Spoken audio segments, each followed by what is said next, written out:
నమస్కారం అండి. ఈరోజు మనం ఒక ముఖ్యమైన విషయం మాట్లాడుకుందాం. పెళ్ళైన కొత్తలో ప్రతి అమ్మాయి ఎన్నో ఆశలతో చిన్న చిన్న సరదాలతో అడుగుపెడుతుంది. కానీ కొన్నేళ్లు గడిచేసరికి ఆమె తన గురించి తాను ఆలోచించడం పూర్తిగా మానేస్తుంది. అవును, ఒకప్పుడు తనకిష్టమైన బట్టలు కొనుక్కునే ఆవిడ పిల్లలు పుట్టాక నాకెందుకులే, ఆ డబ్బులతో పిల్లలకేదైనా కొందాం, ఇంట్లో పెద్దవాళ్ళ అవసరాలున్నాయి కదా అని తనని తాను వెనక్కు నెట్టేసుకుంటుంది.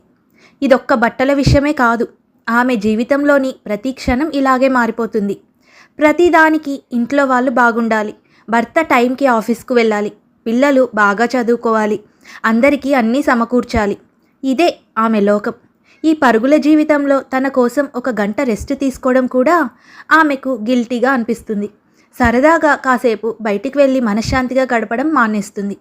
ఇక్కడితో ఆగితే పర్లేదు, కానీ తన ఆరోగ్యం పాడవుతున్నా పట్టించుకోవడం మానేస్తుంది. ఏదైనా ఒంట్లో నలతగా ఉంటే డాక్టర్ దగ్గరికి వెళ్తే మళ్ళీ టెస్టులు అంటారు, వేలల్లో బిల్లులు అవుతాయి. ఆ డబ్బులు దేనికైనా పనికొస్తాయిలే అని నొప్పులను భరిస్తూ టాబ్లెట్లతో నెట్టుకొస్తుంది. చివరికి తన ఆరోగ్యాన్ని పూర్తిగా చేతులారా దెబ్బతీసుకుంటుంది. కానీ ఇక్కడ మనం ఆలోచించాల్సిన చేదు నిజం ఒకటుంది. ఇంత త్యాగం చేసిన ఆ స్త్రీకి ఆ ఇంట్లో దక్కే గుర్తింపు ఎంత? ఎవరైనా వచ్చి నువ్వు అలసిపోయావు, కాసేపు కూర్చో అని అడుగుతున్నారా? లేదు. అది ఆమె బాధ్యత, ఇంట్లో ఆడవాళ్ళు చేయాల్సిందే కదా అని ఒక చిన్న మాటతో ఆమె త్యాగాన్ని చాలా సాధారణ విషయంగా మార్చేస్తున్నారు.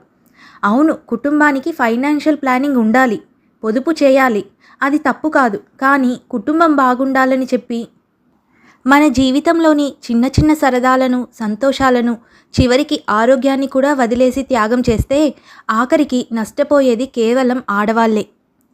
మహిళలారా, ఒక్కటి గుర్తుపెట్టుకోండి, మీరు ఆరోగ్యంగా ఉంటేనే మీ కుటుంబం కూడా ఆరోగ్యంగా ఉంటుంది. మీరు సంతోషంగా ఉంటేనే ఆ ఇల్లు సంతోషంగా ఉంటుంది. అందరి గురించి ఆలోచించండి, కానీ మిమ్మల్ని మీరు మర్చిపోయేంతలా కాదు. మీకోసం మీరు బతకడం త్యాగం కాదు, అది మీ హక్కు. మీ ఆరోగ్యాన్ని అశ్రద్ధ చేయకండి. ఈ వీడియో చూస్తున్న ప్రతి ఒక్కరికి నాదొక చిన్న విన్నపం. మీ ఇంట్లో ఉన్న అమ్మ, భార్య లేదా సోదరి ఇలాగే తనని తాను నిర్లక్ష్యం చేసుకుంటూ ఉంటే దయచేసి వారికి అండగా నిలబడండి. ఈ విషయంపై మీ అభిప్రాయాన్ని కింద కామెంట్లో చెప్పండి. వీడియో నచ్చితే ఒక లైక్ చేయండి, షేర్ చేయండి.